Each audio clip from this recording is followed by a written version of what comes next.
Since we're live now. Okay.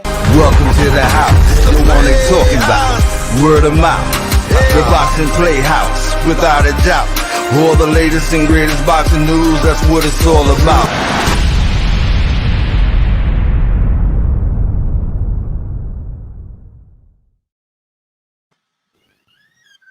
What's up, guys? This is Sakura A, and I'm with Malachi from the Danger Zone today.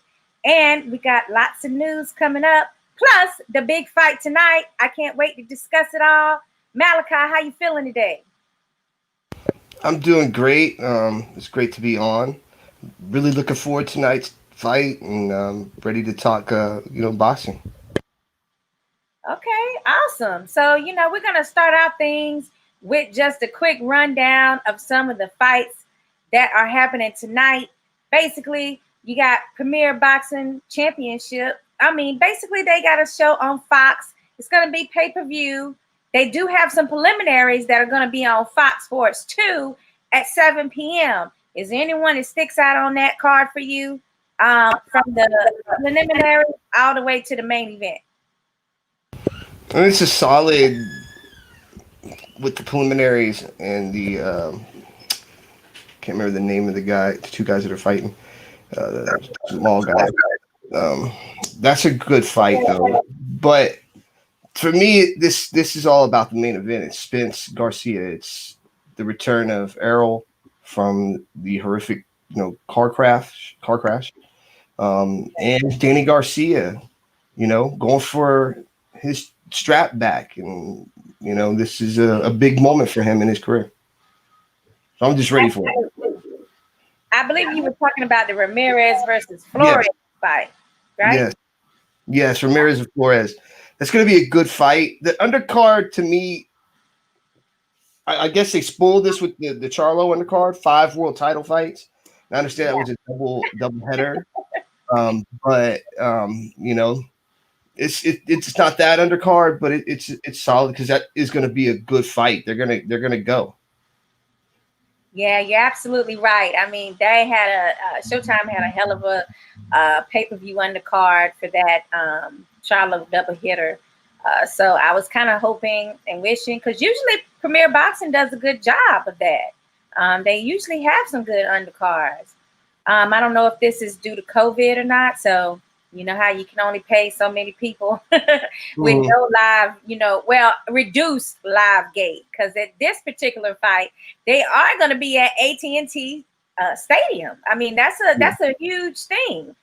Do you think that's going to sway Garcia or Spence in any type of way with their performances? No. The crowd will most likely be overwhelmingly pro Spence. I think it's going to be a limited crowd to begin with, but at least from what I would believe, the majority would be Spence backers, which means that the punches that they cheer for loudly, they're not always the punches that land like as clean, like we know. But I believe that it's really not going to play into the factor of the outcome of the fight. Okay. I'm not really sure because it's Texas, and when he was fighting Garcia, the other Garcia, Mikey, there was a huge Mexican following there for that one. So I don't know about the Puerto Rican fan base, but if we're just talking Latino generally, they have support for their Latino fighters. So I don't know how it's going to work out as far as the fan base is concerned, but I would suspect that Spence, as you were saying, would have a little bit more of an advantage because of the fact that that's his hometown. Exactly. But again, I don't think that it's going to I don't put too much emphasis on the crowd, on how the fight's going to go. And it's going to come down to skill. It's going to come down to is Spence completely 100% mentally and physically healed from the accident that he was in, and can Danny take the opportunity that is before him? This would be a major win for Danny Garcia moving forward with the potential fights out there. I would see if he was to upset an Errol Spence, him being a guy that Manny Pacquiao would very much like to fight, because I think that versus fighting Errol, you know what I mean? Yeah, I mean, if Danny Garcia can pull out a win here, that is going to plateau him, because he does already have a strong following and fan base. And a win for him against someone like Spence means that he could possibly get the call for a Bud Crawford fight or a Pacquiao fight, which I doubt Pacquiao, but still, it's going to be some other major doors that would open up for him, and it would solidify what he already believes in his heart, which is that he is one of the best at welterweight. Agreed. Manny Pacquiao's the whale in that division when we talking cash. Yeah. So he's the one who pushes the needle. No disrespect to Errol or Crawford. And I would if that were to happen, Manny Pacquiao is going to look around the division and say, "Well, Crawford and Danny, I have a much better chance at fighting and beating Danny than I do currently of beating Crawford." And that's a good money fight on both. And he's already over there. He's on that side of the street with Danny. So it's a fight that's in house. I could see him not wanting to fight Spence. I understand it at this point in his career. He's earned that right. I could see him not wanting to fight Crawford, but like Danny, he would fight Danny. Well, I hope to see that he fights really well tonight. I mean, because really, since so many people are suspecting him or expecting him to lose, I mean, he has nothing to lose. He might as well leave it all in the ring tonight. And, if he has a great showing, he will get calls for other fights too. Exactly. 100% agree. Okay. So you have something else? No, I didn't know if you wanted to get into our picks or. I did want to get into our picks. Let's see who we got on. If we have some comments from people, let's see. We got Deborah Brown. She says, "Hey, Sakura A." We have Muhammad. He says, "Hi." We have Sana. They said send some pics. No, thank you. Henry Brown. He says, Boston Playhouse. Hello, Sakura and all the gang. Great fight tonight. Spence versus Garcia. Great match.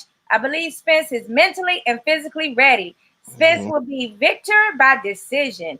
Danny, world-class fighter. Great matchup. So agree. Yeah, that's a good thing. And Henry, I hope you're feeling a lot better.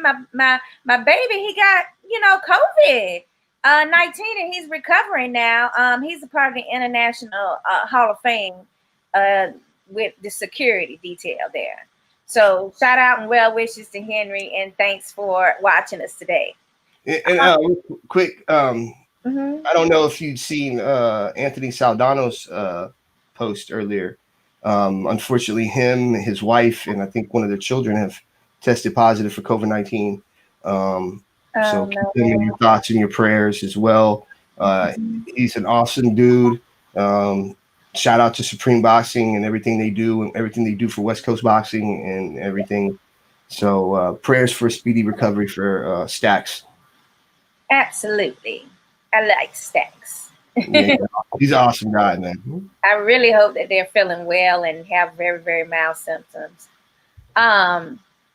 COVID is really something that we should talk about, how they can prepare in this boxing match tonight to make sure that the fans that they do allow are going to be safe, as well as all of the teams. I don't know. I mean, well, we knew what the Showtime, what their requirements were leading up to the fights. Have you heard anything about what Spence and I haven't researched it. I mean, I just haven't. That's not something I had looked into. Okay, well, they had.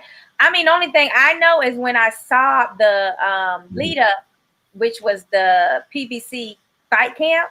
The lead up to tonight, they were taking those COVID tests, the far up nose tests, throughout the camps. But I don't know exactly how they're handling the fans, other than I do know that they are going to be, more separated, and it's less people that could attend, period, as far as capacity. Yeah, that's what I understand too. So hopefully everything, goes smooth. It's just a time we live in. When you go to one of these events, if you get lucky to get one of the tickets to one of these limited events, yes. You're going there knowing that you don't know where the person who, walking by you, where they've been or whatever. So you know that, and it is, you're choosing to go. Yeah, I understand what you mean. I mean, and we've all been there where we've taken a chance just so we could be a part of boxing, and we just missed it so much. Moving forward into 2021, let's just hope that we can get this situation under control and get back to some normalcy and some great boxing with a full. Oh, absolutely, because I know I'm going to be able to go to several events as soon as there's more people out. So I'm hyped for that. All right, Malachi. It's time, Malachi. We need your prediction. I think that first, in order to win the fight, Danny's really going to have to start fast. I think Lucas had talked about that on what was it, Wednesday. I agreed with him then. I agree with him now. I don't think Danny can have one of those long lulls in this fight where it takes him 4 or 5 rounds to get into the fight. Like, we've seen against Keith Thurman, he just started too late. Can't do that. I don't think that Danny can outbox Errol Spence. So I would have to believe in order to win the fight, he would have to knock Errol Spence out. I don't see that. I think the fight goes the full 12. I got Errol winning. And pulling away and winning a UD. Wow.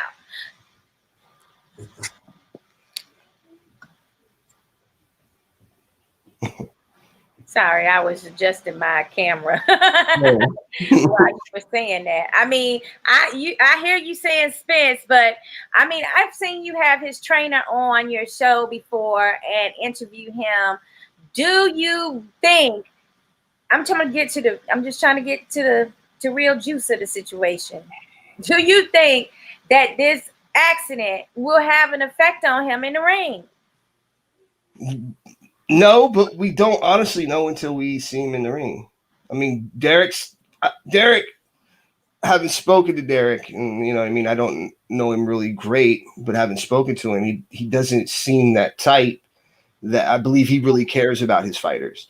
And he does. If he didn't believe that Errol was ready and healthy enough to be in this fight, I don't think he would have put him in this fight.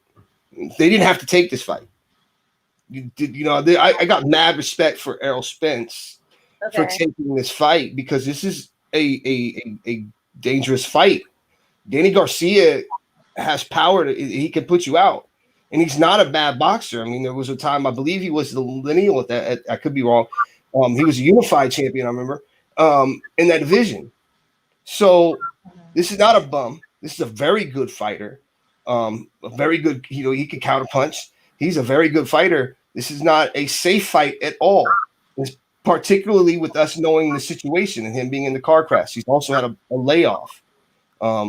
He wasn't able to start sparring for a long time. But I believe he's ready. Otherwise, Derek wouldn't put him in the fight. Okay, I just wanted that inside scoop because I know you had his trainer on several times with you in the danger zone. So let's read a couple of more comments. We got Terry. What's up, Terry? Terry says, nice podcast. Congratulations, Sakura. Yeah, thank you so much. And then Antonio, he wants to know where my dude Emilio Santana is. Love Boxing Playhouse. Emilio, he's behind the scenes today, Antonio. But don't worry, he's always with me at least once a week. If you missed last night, you can catch us on YouTube, or you can be on Facebook, our Facebook page, to see our last night's ladies' night show. And Emilio was with me then. And then, too. Say that again. I didn't mean to cut you off. I was just I said, what's up too, man? What's up, Emilio, man? How you doing, man? All right. And then we got Antonio Cruz again saying Danny by KO in 9. Oh, wow. Okay. Wow. That's saying a lot. All right. We got Terry saying Danny will have to outbox Spence. No choice. Ooh, I don't see that happening though, Terry. And then Leah says, hey, from Miami, we're going for Danny. Got the fight party. Boxing Playhouse. Mutual love. All right. Muchas gracias. All right. And then Terry says, howdy, y'all. Daniel, Akai is your prediction. I don't know what that means. Was that okay? Is your prediction basing on before or after the accident? He's saying Malachi. Mm-hmm. Is your prediction based on before or after the accident? Even with me, I'm at 50-50. Not knowing his performance after that brutal car crash. Question we should be asking ourselves is if he can still take a punch after having facial injuries of that caliber. I mean, that's a valid point. I mean, I have to go, at least when I think of his skills, I have to go off what what we've seen before the car crash. I can't, because we haven't seen him after. So if he goes out there and looks completely different, the next time I'm gonna have to evaluate him on that performance. But I mean, he has a valid point. You just have to see, man. You know what I mean? I mean, it is. I'm more leaning towards like 65, 35, maybe 60-40 Spence. But if Spence does what I believe he can do and outbox him, I just don't think Danny can beat him in a boxing match. If they get in a war, I think this is his best chance to catch him. Yeah. Remember when we were on heavy bag boxing earlier this week? Mm-hmm. I couldn't make up my mind because I was like, ooh, I'm back and forth. Like, I can't do it. So I was where Daniel was at. I was at 50-50. But then I kept thinking about it and I'm like, well, you know what? I'm going to go for the underdog in the fight. I always do. Plus, I started thinking about all the things that Danny was saying, plus the layover you said, plus the losing a lot of weight. Apparently, he had quite a bit of pounds to lose. And just this, like you're saying, the lack of sparring partners and things like that produced by the COVID situation. So when I started adding out, and I did the not just the accident, but the brutal fight that he had with Porter before the accident. So I kind of see that as like that's 2 concussions. You know what I'm saying? Like the way they were going at it, you have to be concussed after that fight. Both guys. And then, leading into an additional crash, a traumatic crash, that has to be another concussion. So I have to just see. I want Spence to be able to do good. I want him to be able to come back fully and 100% because of the fact of I don't want, if Danny does win, I don't want it to be said like, well, you were fighting a reduced Spence, like he wasn't his full self. And I'm sure neither of the boxers want that either. Yeah, I'm sure that while we were talking about Danny's future after should he win, being we were bringing up names. I'm sure that they. I don't know for a fact because I didn't look and I should have, but I don't. I'm most likely they have a rematch clause. Oh, you know what? That's something I had not explored or thought about this entire time. It's like, what if it is a situation where it's a draw or it's a situation where Danny does win? Are they going to call for an immediate rematch?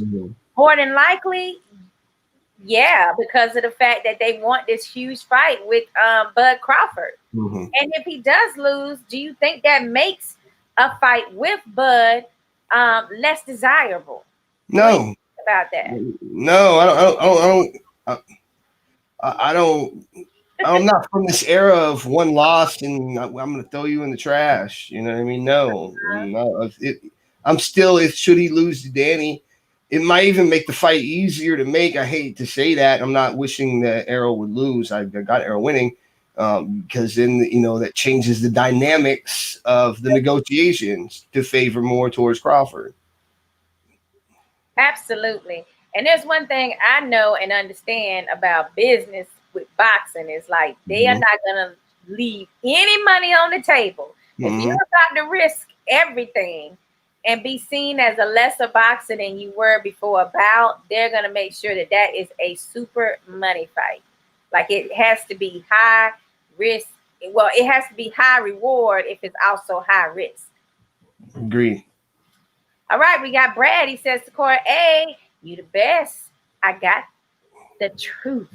All right, so that's another one for Spence. And then Brenda says, where is too cool, Emilio Sakura? Taking the day off. I got Malachi. He's just as cool. And then I got Brenda. She says, loved ladies night. Great show. Oh, we had such a great time last night. And we're going to get to these ladies in just a few minutes. So hang on, Brenda. You're going to really like this conversation. Malachi and I have been kind of discussing off the books, but we're going to put it on the record here in a minute. And then Terry says, I hope if Danny gets Errol, the ref won't let Spence take a lot of punishment because we don't know what effect that accident had on him. Okay. Well, you could be right, Terry. And thanks for tuning in on YouTube.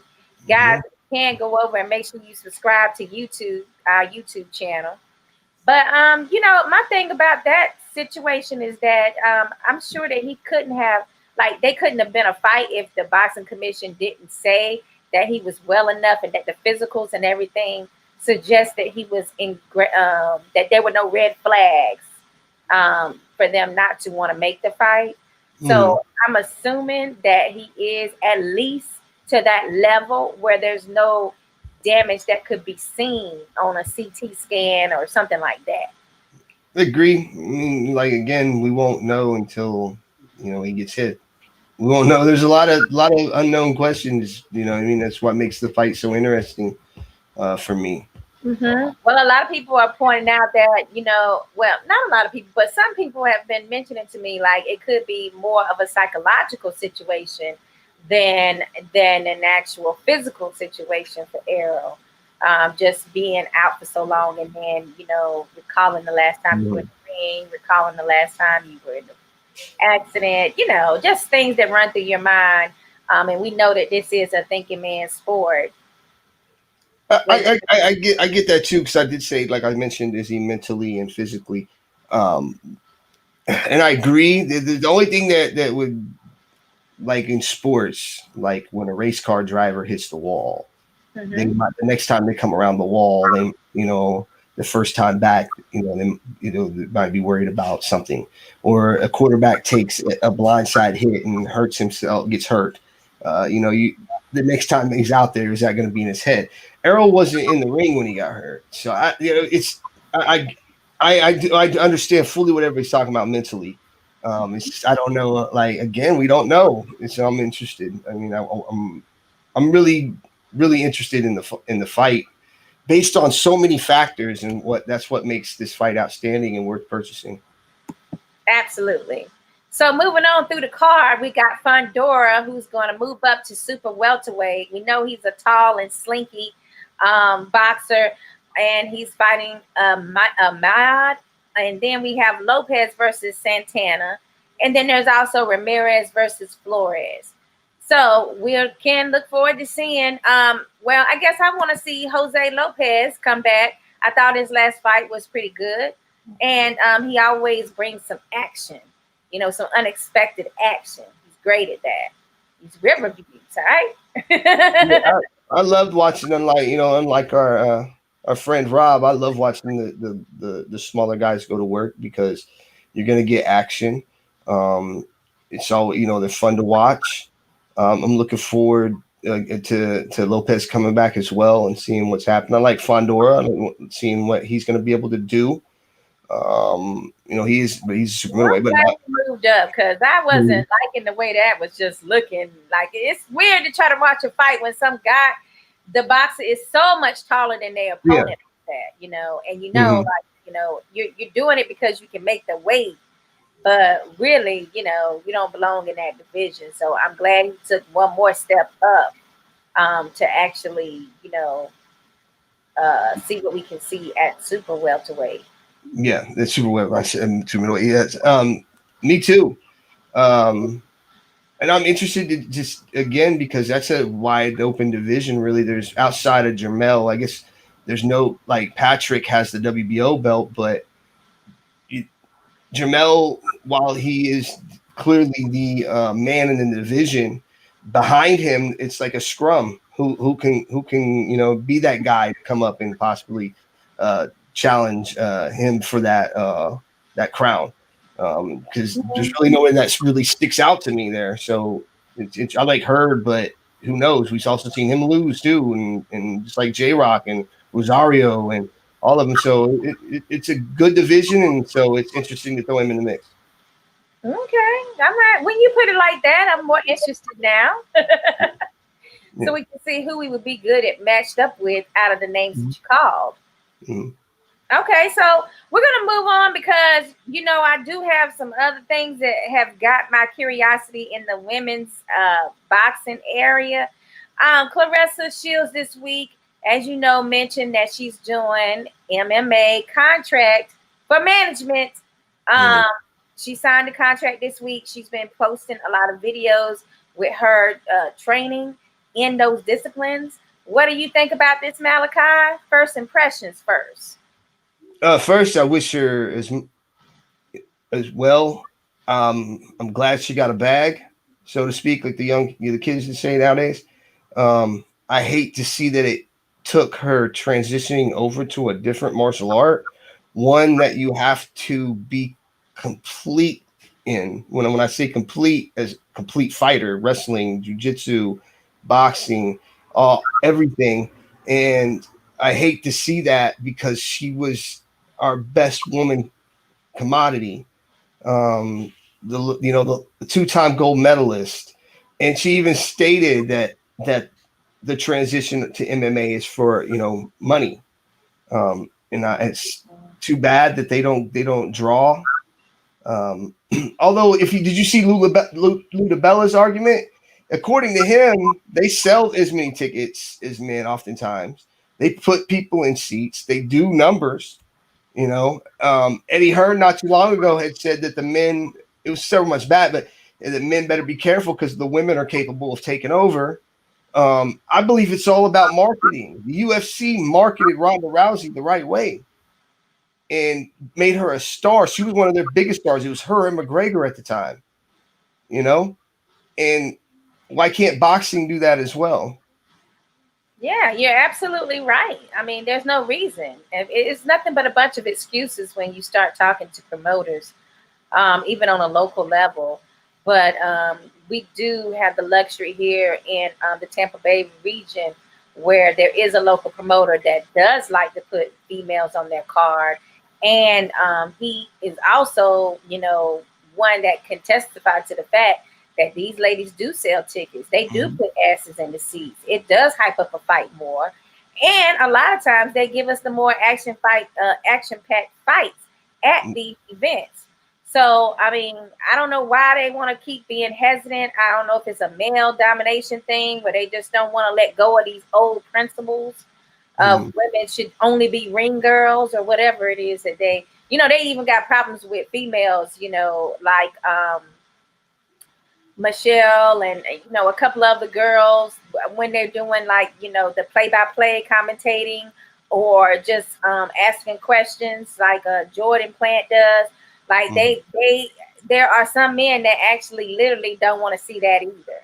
So I mean, we do have to recognize that there is some male chauvinist oinkers out there that need to be brought into the future. But for Claressa, thankfully, I don't really think when she signs a contract and she's saying I will fight MMA, I don't necessarily think that means that she's not going to do any boxing. No, she said, I don't mean cut you. She said she's looking to do 2 to 3 MMA fights in 2021 and 2 boxing matches. That's another thing we can get into later. Just letting you know that's what I had read that Claressa had said. Mm-hmm. Right. Well, yeah, because I saw that she called out Savannah this week as well when she started talking. But like, I think that it's a situation where, yeah, it's sad.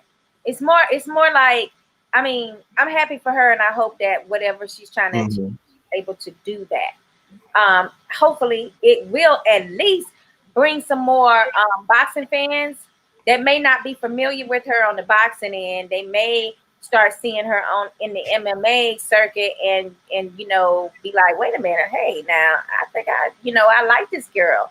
And maybe they'll follow her over when she does her boxing. So it could be crossover fans, hopefully. But it's kind of sad for me just thinking about boxing for females and how much work and dedication they put into their sport just as much as men. And yet and still you have them, many of them having to cross over to the MMA side to make some quick little coins.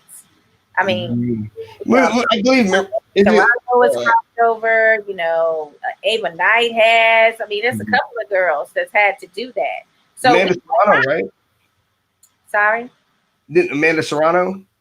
Yeah, Amanda Serrano. Yep. I'm saying that is showing us, and it's indicative to the fact that something is not right in our boxing, in our boxing community, that these ladies have to continue to do this. And it's going on like now for like the last, 10 years off and on, women are having to do that. So in 10 years, we should start seeing some progress. But instead, she's having to do the same thing, even though she's the highest paid female right now, So, I mean, she was. So what are we saying here? When she's saying, I'm not making enough, what do you think about the other ladies that are not getting the paycheck she's getting? It's not only that, like, Claressa is on PBC, right? She was doing some Showtime boxing, but she was not signed to them. Okay. So she's an independent agent when it comes to networks. Any network could have picked her up and put her as a co-main on any card they wanted to. Okay, I wasn't sure, but still, Claressa Shields has one of the best resumes in boxing. Everything she's done, and again, the women still at the same time got to self-promote. They gotta self-promote, and I know they do. And us as the fans have to be willing to give them a chance. And I'm going to tell you, like a lot of people my age, no disrespect to the pioneers of women's boxing, but their skill level wasn't up to the skill level that these young women are now. And that's natural because now you see a lot more women in boxing gyms training, you know what I mean? So I believe the skill level is higher. So these girls can fight. They give us outstanding shows. I mean, that first Katie Taylor Parsoon fight. I mean, who could argue that wasn't one of the best fights that you've seen, not just men and women. In that was a bang. Even the part 2 was really good. I thought Cecilia Baracus versus homegirl that beat her, McCaskill. That was a great fight for me. I thought it was great. You know what I mean? I enjoyed watching them. We have to be willing to recognize that these women have as much skill as some of their men counterparts, particularly in the case of Claressa Shields, and be willing to, give them the same recognition and loyalty is coming in the way of views and watching them. And I know that I'm speaking to the hardcores, Right. As casuals like knockouts, they're not going to see a lot of knockouts, man. It's only 2-minute rounds. Like that's most of the blame I'll put on that. I think you see more knockouts, and I think that would also open the door for more of a following because that's what people like to see. Yeah, I mean, the knockouts are a situation. However, the 3-minute rounds, like you're saying, will solve that. But when we're talking about them being able to show more action through the fight compared to their male counterparts, they often give us more action because they don't have but the 2 minutes. Regardless if the KO comes or not, it's still a lot more action. It's a lot more back and forth. It's a lot more risk that they take in their rounds because they are on that 1 minute less time limit. But how do you see Claressa Shields affecting other female boxers with this decision to also cross over and do MMA? Do you think that will have an effect on the ladies that remain in the boxing arena? Well, as we said, it's already something that's been happening. It just hasn't. I mean, while I mad respect to Amanda Serrano, her going over to MMA isn't as big a story, or being willing to do MMA isn't as big a story as the signing a multi-fight contract with PFL. The thing that I would worry about is, and I don't know the situation, maybe she has. Hopefully, she has, at least within the last 3 years, taken up some type of wrestling or jujitsu or BJJ, some way to defend herself from a takedown. Claressa, if she does, I believe that Claressa, I believe she's a spectacular athlete, but you got to be in the gym, putting in times dedicated just to that craft. And like, she's coming, if the other day she said she had never even kicked anybody. That means she's never kicked anybody in sparring. Like, that means also she's never received an inside leg kick or outside leg kick. If you've never kicked anybody, it's doubtful they've ever tried to kick you. So these are things that she's going to encounter, and she's going to need to at least be at a high enough level. Even though this isn't the UFC fighters, these are still good fighters that are signed to PFL. I haven't got to look at their whole roster yet. So I do worry about that, because do you worry about perception? Like we were talking last night about Heather Hardy. As great as she was in the boxing ring, or still is, and like I like her. What is the image that most people are left with? Her getting obliterated, bloody all over the place in the octagon. And it's the truth.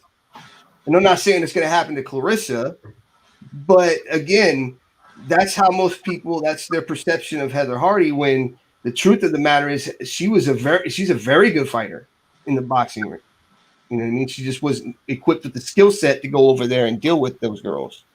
Right. I mean, because, they got like 4 different disciplines that they're learning from. And most boxers, we're like, they're studying boxing, plain and simple. And, it's like you're engulfing yourself with that one discipline, which does help you out. But I mean, the thing of it is just, it's much harder for an MMA person to come over to boxing, even though they know the 4 disciplines.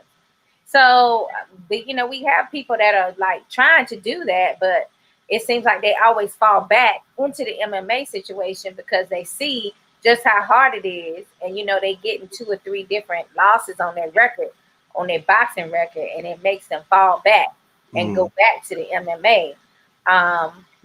Boxers. Well, I don't know. I haven't looked at the women's record in MMA, so I don't want to say that. But the male, I find that to be the opposite in the male. Usually, the boxer gets knocked out or beat up, and then never does MMA again. You know what I mean? I don't want to hate on. I love boxing, but I got to tell the truth. Right, I understand that what you're saying. There are some situations. I mean, Emilio went down a list of boxers that try to go over there. But I'm just telling you that on the smaller level, like people that don't necessarily know their names, okay, and they try to cross over, it's always they end up going back, and it goes for bare knuckles fighting champions too. A lot of those MMA they're the MMA and they're used to doing MMA, so they come over and cross because of the money that bare knuckles offers them is more than MMA does. So they're coming over there, and then they realize like, oh damn, I'm getting my ass kicked over here too.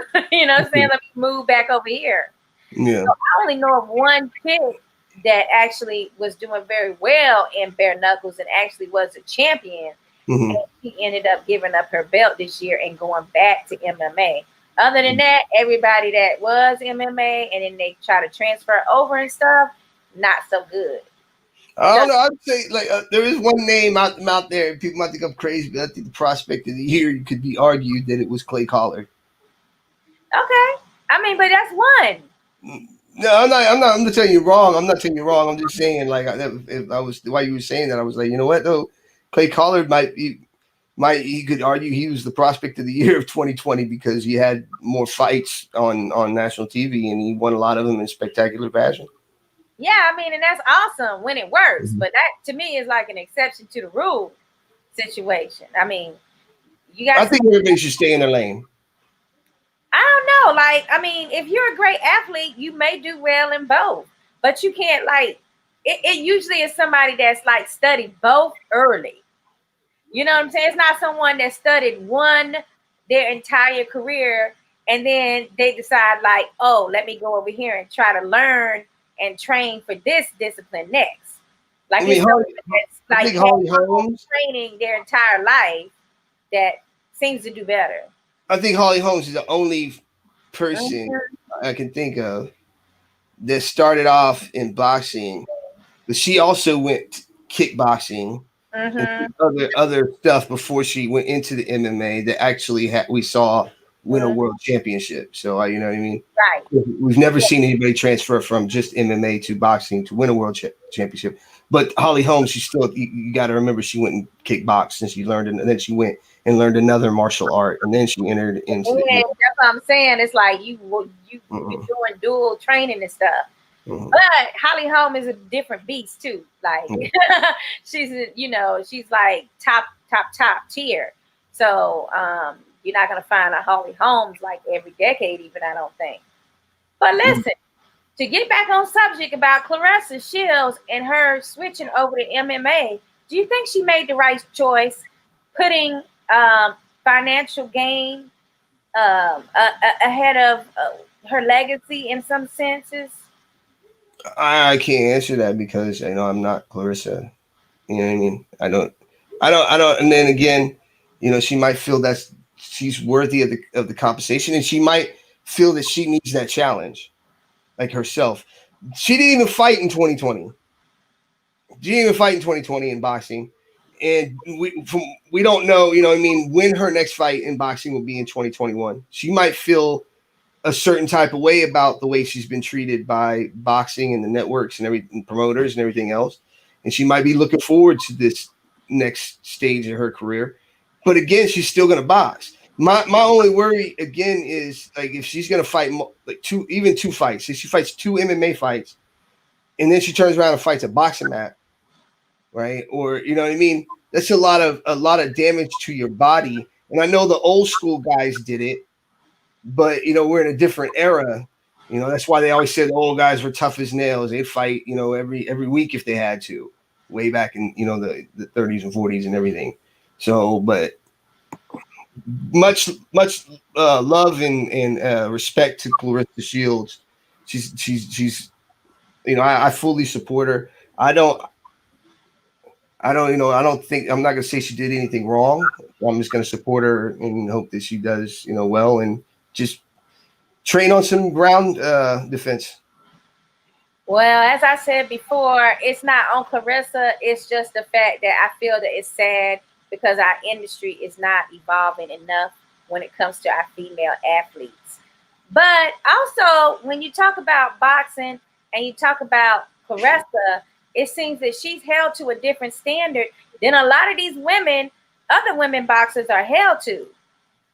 They want her to, talk a certain way, dress a certain way, be a certain way.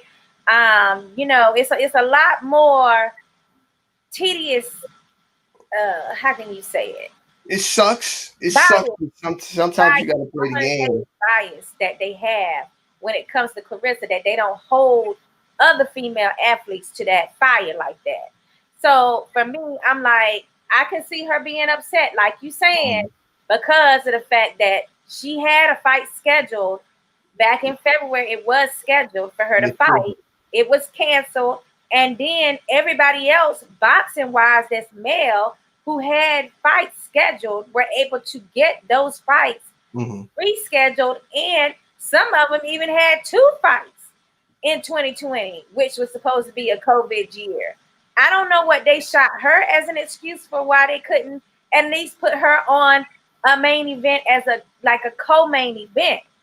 I felt like that was something that would have made a spectacular card for one of these pay-per-views or for one of these ESPN fights, even the DAZN when they had, Katie on there.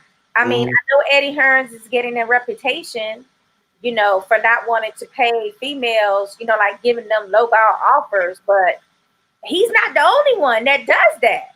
I mean, they putting him under the fire for it. I mean, but to me, it's like it's a bigger issue than just Claressa. But I do feel that she's oftentimes they holding her to a higher standard that they want her to be, and it's something that they target when the industry, when they would not necessarily do that to other women in the sport. Claressa's not to disagree with you, but Claressa is also in the past, and I think she's learned from it. And if you follow her now on social media, you'll see the changes that she's made in her life, mentally, spiritually, even what she eats over the last 2 years. And I think she's in a great place mentally and spiritually right now, at least from looking at her social, everything she does is on social media, watching her at her church and out with the youth when they were marching and everything else. But I think some of it is Claressa, has said things in the past, has done some things. Some people connected to her have done some things that people don't want to let go of. And there's also other factors, and we know what those factors are dealing with that. But at the same time, sometimes you got to play the. And I'm not saying sell out. I'm saying sometimes you got to play the game a little bit. You said sell out. Sometimes you got to play the game a little bit. You know what I mean? You got to give some concessions until you blow up and be the man or woman. You know what I mean? That can call all the shots. You feel me? Right. I mean, it's a tough situation to deal with. It really is. But at the same time, I'm just saying, like, if we're gonna hold her to that certain standard, James, unobtainable standards, but then you can't even offer her an undercard fight. Make it make sense is all I'm saying. I agree with you. I agree. Like I said, that to me, Claressa Shields, her resume is right up there with Canelo and Manny's. When you look at win-loss record, when you look at who she's beat some of the best women fighters in boxing in the world, took in their championships. People don't want to fight Claressa Shields. Cecilia Baracus did not want to fight. What's up, James, man? Good to see you, bro. She did not want to fight Claressa. Does Katie Taylor actually really want to fight Claressa? I don't know, because probably not, and she definitely doesn't want to come to the U.S. Because Claressa's bigger than her, and you know what I mean. I'm not saying Katie can't fight. Katie's a very good fighter, but no, I'm just saying that they're marketing her in a different way. And it's like super uber important that she continues to win. So they've already invested, a lot of money in her. My problem is you're not investing money in no damn body else. I mean, if you want a whole country behind her, so he's got to treat. It's like having on your college football team, you got to treat your star quarterback a little bit different than you do your punter. I'm not saying she's the punter, but I'm saying, you feel me? You got. she's the superstar. She got a whole country behind her. Right. But if you want me to get excited about one of her fights as an American, then I'm going to need to know the damn opponent. Agree. But again, that falls on a lot of us as fans and reporters. Like, Pursune's a beast. Yeah. Right? Pursune's good. On a podcast with anybody before. And Pursume, if you ask me, at least got a draw with that second fight they were in. Like Katie was having a lot of her punches smothered in that particular fight. But she got the win.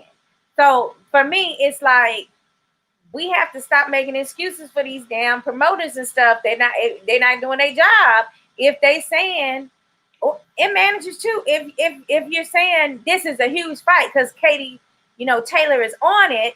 Katie Taylor is a super tremendous fighter. Not saying that, but can we get a dancing partner for some of these ladies? They're out there. Like, Taylor, somebody else besides just the A side in these fights. I agree.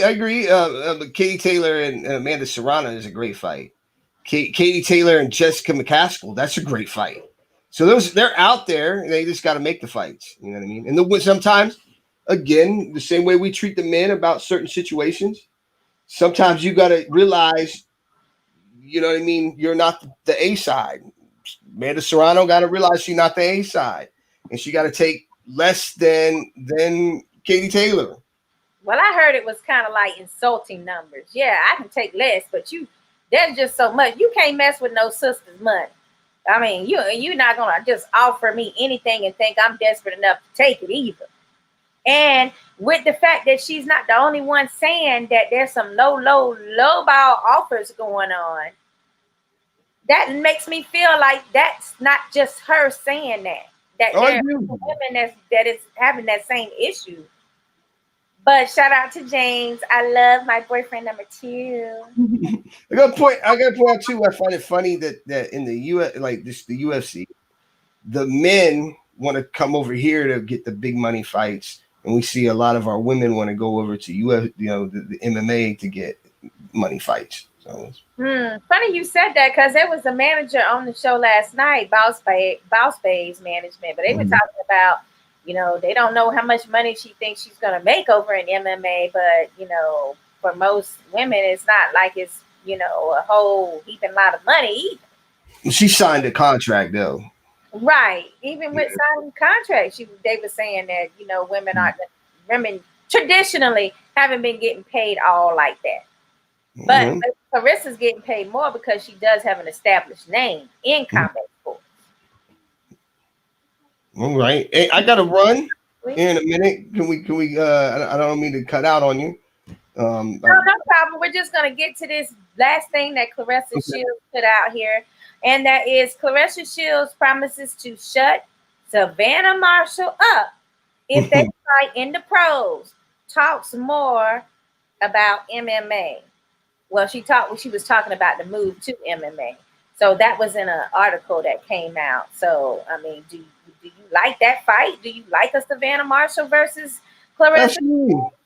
Absolutely, because there was a whole bunch of people talking all over social media saying Marshall was a more. I was like, what? I don't know. They were saying Marshall was a more complete fighter. That she would actually beat Claressa Shields.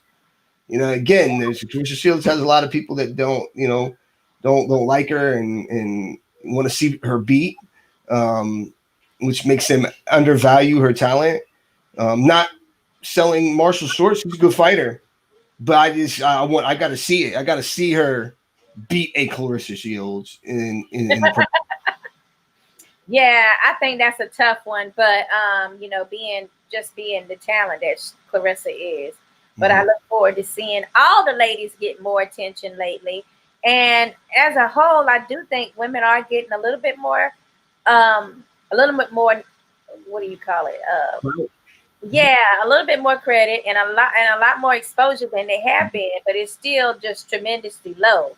Like you were saying before, remember about, if this had happened, if this fighter was a male, this would be huge news. And we might not want to bring that up because I think it got one of us in trouble with one of the participants about that, but that was true. If it would, if that case, and if it was two men who one was the champion and the other one was the interim, and they were both undefeated and both very highly touted.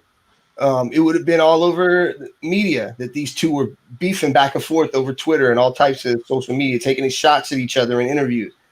But you have to go dig for it in order to find it when it's about women.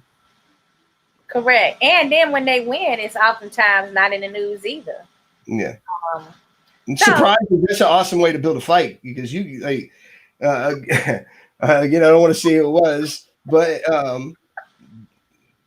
yeah, that's a great way to build that fight between them because I think that would really draw a lot of interest.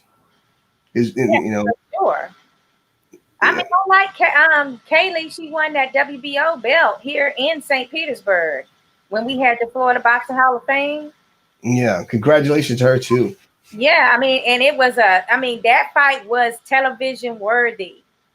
Seriously, I sat there like in awe. I might have to send you some video on it because I think I still have some on my phone, Malachi. You please do. I'll make an edit from our interview and add the video in. Okay, cool. Well, any last parting words? We're about to go. It's 6. Just hopefully the promoters will realize that these women deserve as much networking and exposure as their male counterparts, and hopefully in the future we won't have to see our biggest women's star, well, at least in our country, move over to another sport because they don't feel they're getting, the compensation. And if it was just Claressa saying it, again, like we've heard, I don't know if you see the article I had posted.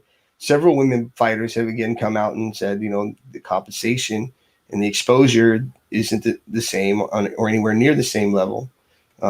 Yet we have people like Ludabella coming out and saying they sell tickets and do as many views as their male counterparts. Well, then pay them like their male counterparts then. Right. Yeah. I agree with you on so many levels with that. We're going to have to continue this conversation, though, Malachi, because there'll be more female news coming up soon in boxing, and especially for 2021. And I'm hoping that, some of these lowball offers can stop and they can really start garnering the attention and the money that they deserve. Agreed. All right. So until next time, you can catch Malachi with the Danger Zone. You're on Fridays, right? Yeah, Fridays at 9 p.m. Danger Zone Boxing Talk. You can also find us on YouTube under Danger Zone Boxing Talk. Okay. And until football season is over, we're probably going to be on Fridays at 8 o'clock. So you can watch us first and then Malachi. Absolutely. Yeah. Okay. Until next week, we'll talk to you soon. Thank you so much. And God bless. God bless everybody. Awesome. That was a great show. I hate to run, but I gotta